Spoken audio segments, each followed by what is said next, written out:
Aries for February 28th, 2025.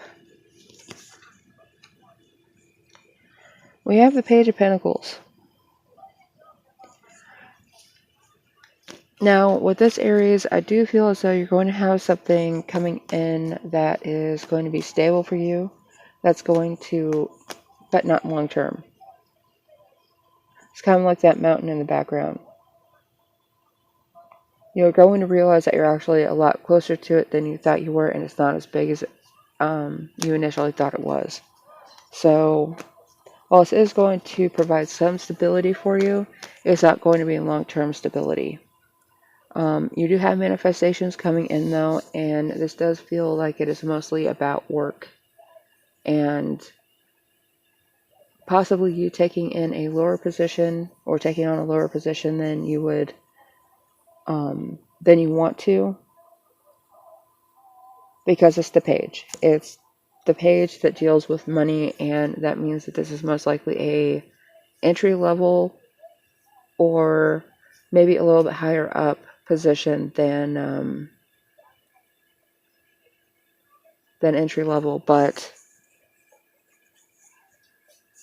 I also don't see this moving forward as far as being promoted to another position at this place, if this is work for you. So please keep that in mind, and always have a plan B and C.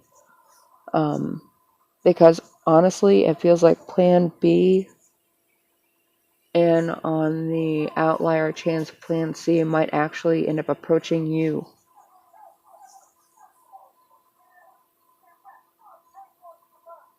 While you're at this entry level position. So don't totally count it out yet, and be sure you know what you're walking into whenever you enter those other positions, because this one could be more stable for the short term than the others would be for the long term. There could be false promises with the others, and B is better than C. C just looks good on paper, and whenever you get in there, you would see that it is honestly a clusterfuck. So, B is not your most ideal position, but it's still going to be about a month and a half before you get feedback on that, and it may not be what you want. So stick with the entry level as long as you can, and take advantage of the positions that put you in.